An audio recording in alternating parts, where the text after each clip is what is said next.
அடுத்து நான் பார்க்க போகிற டாபிக் வந்து பார்த்தீங்கன்னா இன்சர்ட்டில் கமெண்ட் அப்படின்ற இந்த ஒரு டாபிக். இது ஒரு சூப்பரான டாபிக். இதில் வந்து பார்த்தீங்கன்னா இப்போ நீங்கள் என்ன பண்ணலான்னா 2019 ஒரு நல்ல ஒரு ஃபீச்சர் ஒன்று கொடுத்துருக்காங்க. இப்போ நான் வந்து என்ன பண்ணுறேன், இந்த ஒரு டாக்குமெண்ட் ஒன்று கிரியேட் பண்ணியிருக்கேன். இந்த டாக்குமெண்ட்டில் ஒரு பர்டிகுலரில் எனக்கு இது பார்த்தீங்கன்னா இந்த ஒரு லைன் வந்து பார்த்தீங்கன்னா செக் பண்ணணும், இதுக்கு வந்து ஏதாவது ஒரு சொல்யூஷன் இல்லை ஏதாவது ஒரு சஜஷன் கொடுக்கணும் அப்படின்னா நம்ம அனுப்ப போகிற சென்டர்கிட்ட வந்து பார்த்தீங்கன்னா ரிசீவர்கிட்ட வந்து பார்த்தீங்கன்னா நம்ம கேட்கணும் கொஷின். ஓகேங்களா?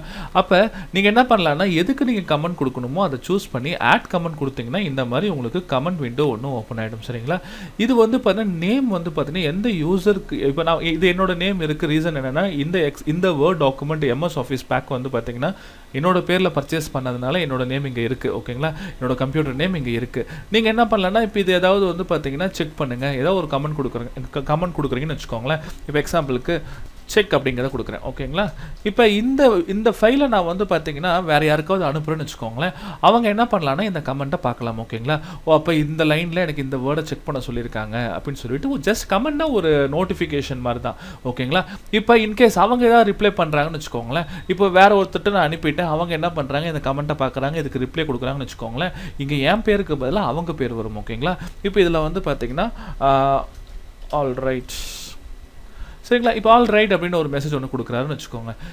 இந்த மெசேஜில் எனக்கு என்ன ஆச்சுன்னா, நான் ஓப்பன் பண்ணி பார்க்கும்போது ஆல் ரைட் அப்படின்ற மெசேஜ் எனக்கு இங்கே இருக்குது. ஓகேங்களா? இதே மாதிரி எங்கெல்லாம் உங்களுக்கு அந்த கமெண்ட்ஸ் வேணுமோ அதில் நீங்கள் இன்சர்ட் கமெண்ட்ஸ் யூஸ் பண்ணி நீங்கள் வந்து பார்த்தீங்கன்னா ஈஸியாக நீங்கள் புது கமெண்ட்ஸ் நீங்கள் கிரியேட் பண்ணிக்க முடியும். சரிங்களா? இப்போ இந்த கமெண்ட்ஸ் வந்து பார்த்தீங்கன்னா எனக்கு வந்து விஷுவலாக எனக்கு வியூ பண்ண வேண்டாம், எனக்கு ஹைட் பண்ணணும் அப்படின்னா இதையும் நீங்கள் ஹைட் பண்ணிக்க முடியும். சரிங்களா? இதை பாருங்கள், நீங்கள் ரிவ்யூ மெனுவில் போனீங்க அப்படின்னா நீங்கள் இந்த கமெண்ட்ஸை நீங்கள் என்ன பண்ணலாம், ஷோ கமெண்ட்ஸ், ஹைட் கமெண்ட்ஸ் நீங்கள் கொடுக்கலாம். ஓகேங்களா? இப்போ ஷோ கமெண்ட்ஸில் நான் வந்து எனேபிள் பண்ணதை நான் டிசேபிள் பண்ணதுனால எனக்கு ஹைட் ஆகிடுச்சு. இந்த கமெண்ட் வந்து பார்த்தீங்கன்னா ஆட்டோமேட்டிக்காக சின்ன ஒரு கமெண்ட் பபிள் சிம்பிள் ஒன்று வந்திருக்கு. இது நீங்கள் கிளிக் பண்ணிங்கன்னா அந்த கமெண்ட்டை நீங்கள் பார்க்க முடியும். ஓகேங்களா? ரிப்ளை பண்ணுறவங்க ரிப்ளை பண்ணுவாங்க. சேம் அதே மாதிரி இந்த கமெண்ட் நமக்கு வேண்டாம் அப்படின்னா இதை செலக்ட் பண்ணிவிட்டு ரிவ்யூவில் இருக்கிற இந்த இடத்துல டெலிட் கமெண்ட் இருக்குது பார்த்தீங்களா, இதை கிளிக் பண்ணுங்கள், ஆட்டோமேட்டிக்காக டெலிட் ஆகிடும். சரிங்களா? ஸோ நீங்கள் புது கமெண்ட் வேணும்னா நீங்கள் அதை சூஸ் பண்ணுங்கள், ஒரு புது கமெண்ட் நீங்கள் கிரியேட் பண்ணிக்கோங்க.